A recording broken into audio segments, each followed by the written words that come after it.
yang berikut memperlihatkan buaya yang mangsa belut, tetapi buaya yang mati. Mengapa demikian? Karena belut yang dimangsa buaya adalah belut listrik. Teman-teman, baru saja kalian simak video yang berkaitan dengan topik kali ini. Yuk kita lanjutkan menyaksikan video materi belajar ini.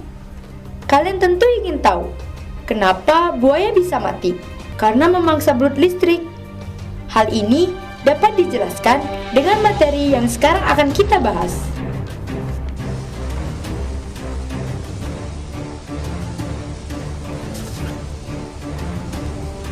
Halo semuanya, selamat menyaksikan video materi belajar mata pelajaran kimia kelas 10 dengan topik sifat larutan berdasarkan daya hantar listriknya. Semoga kalian selalu semangat menyaksikan tayangan ini ya. Teman-teman, sifat larutan dapat dibedakan berdasarkan daya hantar listriknya, yaitu larutan elektrolit dan larutan non-elektrolit.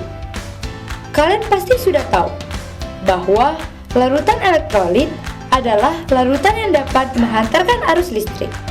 Sedangkan larutan non-elektrolit adalah larutan yang tidak dapat menghantarkan arus listrik. Larutan elektrolit terbagi menjadi dua jenis, yaitu larutan elektrolit kuat dan larutan elektrolit lemah. Larutan elektrolit, baik yang kuat maupun yang lemah, dan larutan non-elektrolit dapat dibedakan oleh rangkaian alat yang dialiri oleh arus listrik. Adapun indikator dari larutan elektrolit kuat dan elektrolit lemah, yaitu larutan elektrolit kuat membuat lampu menyala terang dan terdapat gelembung gas yang banyak pada elektroda. Larutan elektrolit lemah membuat lampu menyala redup atau terdapat gelembung gas yang sedikit pada elektroda. Nah, pada larutan non-elektrolit tidak membuat lampu menyala dan tidak terdapat gelembung gas pada elektroda. Berikut ini ilustrasi untuk mendeteksi aliran listrik. Pengujian daya hantar listrik pada larutan dapat dilakukan menggunakan alat-alat yang dirangkai sedemikian rupa, sehingga bisa mendeteksi aliran listrik.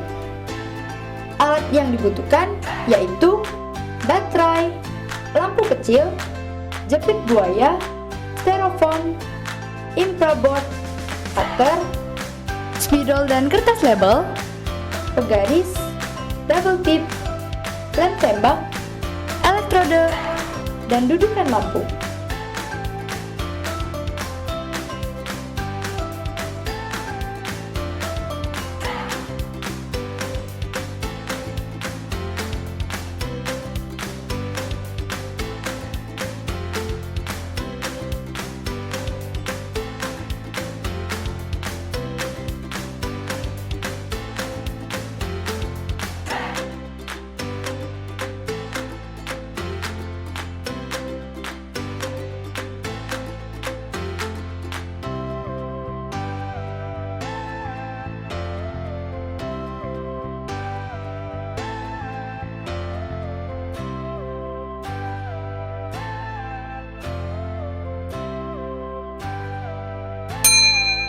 Ujian dapat dilakukan terhadap bahan yang ada di sekitar kita, seperti air garam, asam cuka, dan air gula.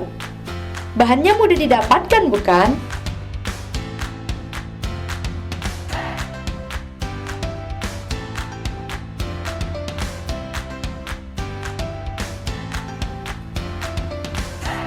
Pengujian terhadap air garam menunjukkan lampu menyala terang dan banyak gelembung gas pada elektroda.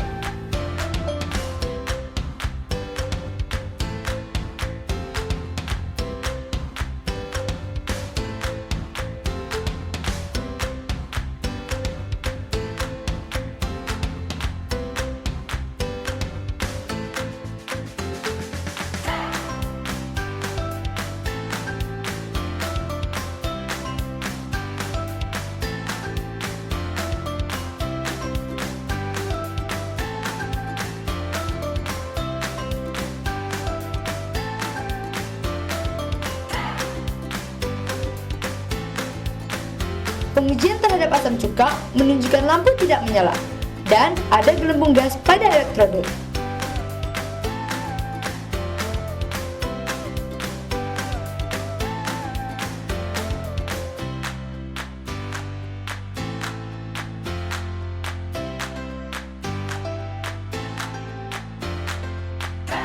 Sedangkan pengujian terhadap air gula menunjukkan lampu tidak menyala dan tidak ada gelembung gas pada elektrode.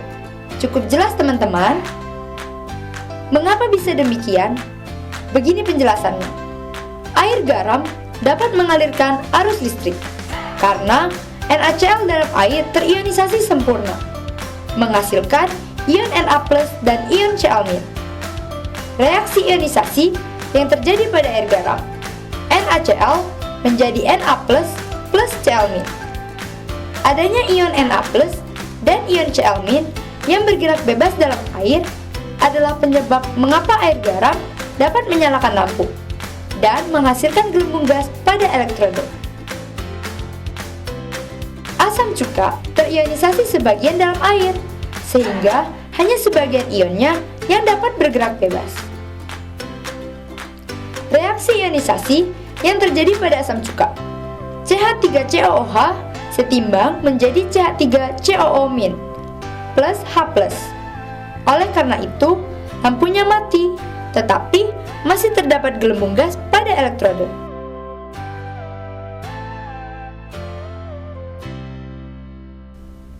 Nah, kalian pasti penasaran dengan minuman yang saat ini sedang digemari, seperti infus water, alkaline water, atau air basah, minuman ion atau isotonik. Apakah termasuk larutan elektrolit atau bukan? Yuk kita cek satu-satu.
Ternyata, minuman tersebut memberikan hasil yang sama dengan asam cuka, yaitu tidak ada nyala lampu, tetapi ada gelembung gas. Kalian bisa tahu kan termasuk ke dalam jenis larutan apa minuman tersebut? Teman-teman, dapat kita simpulkan bahwa larutan yang dikategorikan sebagai larutan elektrolit adalah larutan yang dapat menghantarkan arus listrik karena adanya ion-ion bebas dalam larutannya. Sedangkan larutan non-elektrolit tidak dapat menghantarkan arus listrik karena tidak ada ion bebas di dalam larutannya. Jadi, peristiwa buaya memangsa belut listrik dan mengapa buaya yang mati dapat dijelaskan secara ilmiah ya. Buaya dapat mati terkena aliran listrik dari belut listrik karena pada ujung kepala belut listrik bertindak sebagai kutub negatif dan ujung ekornya bertindak sebagai kutub positif. Nah, kondisi ini berakibat pada tubuh buaya, yaitu ion positif terkonsentrasi pada bagian kepala, sedangkan ion negatif terkonsentrasi pada ujung ekor buaya. Terakumulasinya ion-ion pada tubuh buaya mengakibatkan kematian pada buaya. Baiklah teman-teman, demikian tadi tayangan video materi belajar kelas 10 dengan topik sifat larutan berdasarkan daya hantar listriknya. Sampai jumpa lagi di video belajar bersama berikutnya. Tetap semangat dalam berkarya ya teman-teman. Jujur, sopan, bersih, dan disiplin adalah karakter kami yang keren.